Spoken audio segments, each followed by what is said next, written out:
A graça e a paz de Jesus.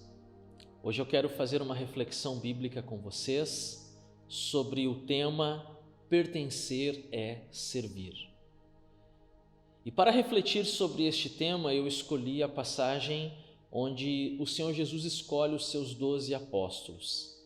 Marcos, capítulo de número 3, versículos 13 e 14, que nos diz assim então a palavra do Senhor.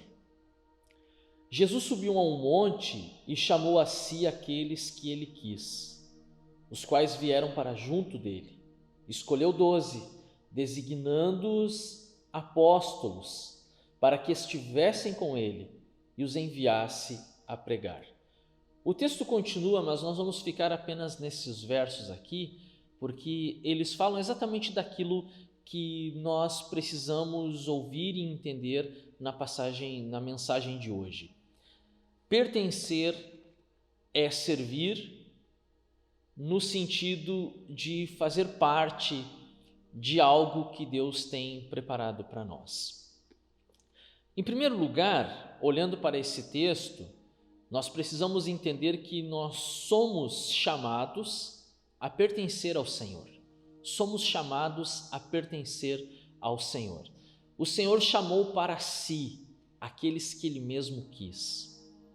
Falar sobre pertencer é algo que fere o nosso orgulho. Nós queremos e alegamos ter liberdade para fazer da nossa própria vida o que bem entendemos. Queremos usar o direito de ir e vir como um argumento para dizer que nós não precisamos dar satisfação a ninguém, que da nossa própria vida quem cuida somos nós e que ninguém tem o direito de opinar e decidir em nosso lugar. Claro, há um pouco de verdade nisso, sim, o sentido e o desejo por liberdade. Agora, é curioso nós notarmos que antes de nós conhecermos a graça de Cristo, nós éramos escravos, nós estávamos destinados à ira, nós pertencíamos ao mundo, ao maligno, estávamos debaixo do seu jugo e assim como na antiguidade éramos escravos em um mercado de escravos. Mas o Senhor Jesus, Ele passa por esse mercado e Ele paga um preço para nos remir, Ele compra a nossa liberdade a partir do seu sacrifício. Se você é um leitor da Bíblia, você vai entender isso. Só que quando Ele nos compra, nós não somos donos de nós mesmos. Nós pertencemos àquele que nos comprou. E o apóstolo Paulo, ele entendeu perfeitamente isso quando ele escreveu: eu já não vivo mais eu, mas é Cristo quem vive em mim. Ou seja, as minhas decisões, os meus projetos de vida, os meus sonhos já não pertencem somente a mim, mas pertencem àquele que me salvou, que me comprou, que me remiu. Eu pertenço a Ele. É necessária essa humilhação, é necessário quebrar isso no nosso coração, porque o ser humano ele quer a independência de Deus. É o que nós encontramos já no primeiro livro da Bíblia, Gênesis, quando Adão, quando Eva preferiram experimentar o fruto do conhecimento do bem e do mal para se tornarem iguais a Deus, para deixarem de ser dependentes de Deus. Agora, a melhor coisa que pode acontecer conosco é quando nós voltamos de novo ao princípio de tudo e nos tornamos de novo dependentes desse Deus. Em Cristo isso é possível porque Ele paga esse preço, Ele nos compra e agora nós não somos mais donos da nossa própria vida. Nós pertencemos àquele que nos comprou. E tem uma passagem que eu compartilho com vocês, então, em Romanos, no capítulo de número 1, a primeira carta do apóstolo Paulo, a carta aos Romanos, no capítulo de número 1, o apóstolo Paulo ele trabalha esse conceito no versículo de número 6. Você pode acompanhar comigo Romanos 1:6. E vocês também estão entre os chamados para pertencerem a Jesus Cristo. Esse é o nosso chamado, esse é o chamado que Deus tem para a sua vida. Em primeiro lugar, antes de imaginar uma missão, uma obra, um ministério, eu e você somos chamados para pertencer a Jesus, para não sermos mais os donos da nossa própria vida. Porque ser o dono da nossa vida não nos garantirá a vida eterna, mas se nós nos entregarmos e pertencermos a Jesus, então as suas promessas se cumprirão em nós. Em segundo lugar, nós somos chamados para um relacionamento com Jesus. E aí eu quero que vocês voltem ao texto base em Marcos 3 e percebam que Jesus ele escolheu 12 para estarem junto dele e para que estivessem com ele. Isso nos fala a respeito de um relacionamento. Isso nos fala a respeito de uma vivência, de uma vida ao seu lado. E é curioso nós pensarmos que nesse texto tem uma ordem. Primeiro ele chama para estarem com ele e depois ele os envia. Ninguém pode ser enviado para uma obra, para uma missão, para um ministério, sem antes passar pela escola do relacionamento com Jesus. Esse é o propósito, ele nos chamou, e é interessante nós voltarmos ao primeiro ponto, porque nós fomos comprados como escravos, mas nós vivemos e somos tratados como filhos.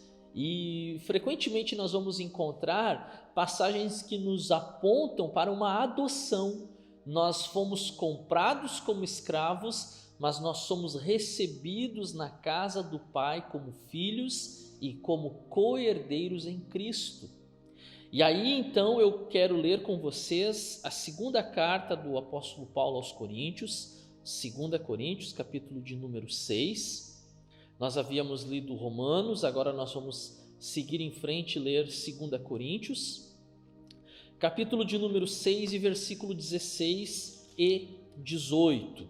Eu vou aqui pular o 17, poderia fazer a leitura do 17 também, mas para nós ganharmos um pouquinho de tempo, eu vou ler o 16, uma parte do 16 e também o 18, que nos diz assim: como disse Deus, habitarei com eles e entre eles andarei, serei o seu Deus e eles serão o meu povo.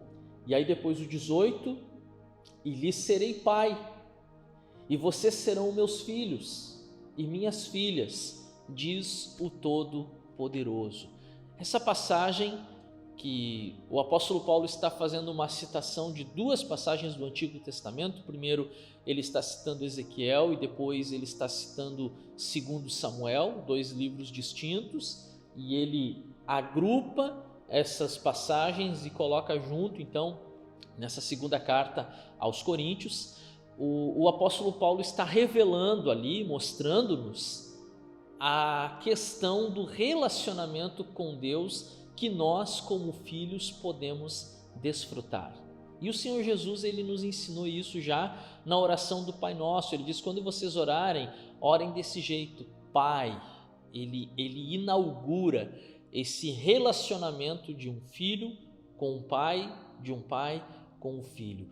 Nós fomos chamados para um relacionamento com Jesus. Você foi chamado para se relacionar com Jesus. Eu não sei se você está desfrutando desse relacionamento, você pode viver isso na prática diariamente, você pode se aprofundar naquilo que nós chamamos de intimidade com Deus e não ficar apenas em uma fé que alguém falou que é possível viver, mas você pode experimentar dessa fé, desse relacionamento com Jesus. E em terceiro lugar, somos chamados para servir em sua obra. Nós fomos chamados para servir em sua obra. O texto base nos mostra isso, que Jesus chama para estarem com ele, para estarem próximos dele, mas ao mesmo tempo que nos chama para um relacionamento, também nos envia. Jesus nos envia para pregar, para orar por enfermos, para expulsar demônios, que é a função ministerial da Igreja do Senhor Jesus. E o texto que eu escolho para refletir com vocês ele está no mesmo Evangelho de Marcos, no capítulo de número 1, e versículo de número 31, que conta-nos a respeito da cura da sogra do apóstolo Pedro. Jesus vai até a casa de Pedro, chegando lá, sua sogra está adoecida, está acamada, e Jesus a cura. Então vamos ler juntos o versículo 31. Então ele se aproximou dela, tomou-a pela mão, ajudou-a a levantar-se. A febre a deixou e ela começou a servi-los. Por que eu escolhi esse texto? Eu teria tantos outros textos da palavra do Senhor para compartilhar com vocês, mas esse aqui especialmente, ele nos fala a respeito de um propósito. De nós nos perguntarmos por que Jesus nos salvou? Por que Jesus, através de sua graça, nos alcançou? Por que fomos comprados lá naquele mercado de escravos? Por que fomos trazidos para a família de Deus e enxertados, inseridos nessa família, adotados como filhos? Qual o propósito disso? Essa passagem, na minha opinião, ela responde: Jesus nos curou, Jesus nos tocou, Jesus nos alcançou para que, restaurados, viéssemos a servi-lo. E não apenas ele, servir também a igreja, porque o texto ali nos mostra o plural. Ela passou a servi-los, ou seja, servir Jesus e servir também os seus discípulos e os demais irmãos que estavam naquela casa. Você que foi alcançado por essa graça, você que entendeu esse amor, você que entendeu essa palavra, você pode desfrutar também de um ministério. Jesus te chama a servir em sua obra. Agora você não tem mais desculpas, você foi restaurado, você tem uma nova vida, você foi curado. Agora você pode, livre, servir a esse Deus que tanto nos amou, que pagou um alto preço por nossas vidas. E para finalizar essa reflexão, eu quero usar com vocês o texto do apóstolo Paulo em um naufrágio, quando Paulo está naufragando, a embarcação toda está naufragando, eles estão indo em direção a Roma, Paulo está aprisionado, foi preso, e ele está indo com outros prisioneiros e com toda uma guarda de navio para a Itália, para Roma. E no decorrer da viagem, uma tempestade alcança eles e está ferindo a embarcação, e o apóstolo Paulo havia dado um recado: olha, não seria bom navegarmos nesses dias, vamos aguardar um pouco mais, mas o capitão do navio achou que não, que deveriam todos seguir adiante. E numa daquelas noites, porque foram vários dias de tempestade, você encontra isso em Atos 27 e 23, numa daquelas noites, Paulo é visitado por um anjo do Senhor que lhe conforta, que lhe consola e que lhe diz que ele pode ficar tranquilo, que nada vai acontecer com a sua vida, porque ele vai testemunhar em Roma. Deus quer usá-lo lá em Roma para testemunhar, inclusive ao próprio imperador. E também conforta o restante da embarcação, dizendo que ninguém vai se perder. Mas eu quero usar o versículo 23 aqui só para mostrar a questão do relacionamento de Paulo com Deus, o pertencer e o servir, ou pertencer é servir, porque essas duas coisas elas não se separam nas Sagradas Escrituras. 23, Atos 27 e 23. Pois ontem à noite apareceu-me um anjo do Deus a quem pertenço e a quem adoro, dizendo-me. E aí ele dá o recado, e não é isso que eu quero trabalhar agora, mas apenas lembrar das palavras do apóstolo Paulo: um anjo do Deus de quem eu pertenço, primeiro eu pertenço a ele, e também a quem eu sirvo.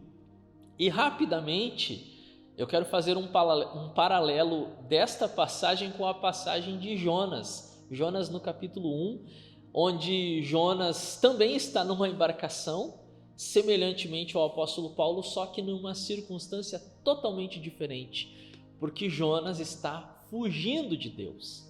Jonas está fugindo da missão que Deus tem para ele. E a embarcação que Jonas está também está passando por uma tempestade, por ondas fortes, tanto que os marinheiros acreditam que alguém ali fez alguma coisa para alguma divindade. Eles não são monoteístas, são politeístas, e a sorte, como diz o texto, eles lançam sorte e caem em Jonas. Aí perguntam: Jonas, quem és tu? E aí Jonas diz o seguinte em Jonas 1,9: eu sou hebreu e sou adorador do Deus vivo. Algumas traduções usam sou servo do Deus vivo. Que contraste, porque Jonas realmente era um hebreu, mas ele não poderia se identificar como um adorador, como um servo do Deus vivo, porque ele estava fugindo de Deus. Ele estava justamente navegando numa direção totalmente contrária ao plano e ao projeto de Deus para a sua vida. Aquilo que nós falamos no início, a questão de pertencer e deixar as tomadas de decisão nas mãos dele, do Senhor. Diferente do apóstolo Paulo, que embora estivesse como um prisioneiro, mas estava dentro, no centro da vontade de Deus para a sua vida, indo numa embarcação para Roma, e Deus lhe garante que ele vai chegar no destino final, no lugar que Deus tem e quer para a vida dele. E ele recebe a visita do anjo que o conforta, e ele compartilha isso com os demais tripulantes, marinheiros. Um anjo do Deus de quem eu sou e a quem eu sirvo esteve comigo e me disse essas palavras. Se você pertence ao Senhor, se você é de Jesus, se você conheceu esse amor e se entregou a Ele, você precisa estar diretamente ligado com a sua obra. Você não pode pertencer e não servir. Não tem como. Se nós somos, logo nós servirmos, porque pertencer é servir. Que Deus abençoe a sua vida, que essa reflexão sirva para trazer e produzir frutos no seu coração e no seu ministério, em nome de Jesus.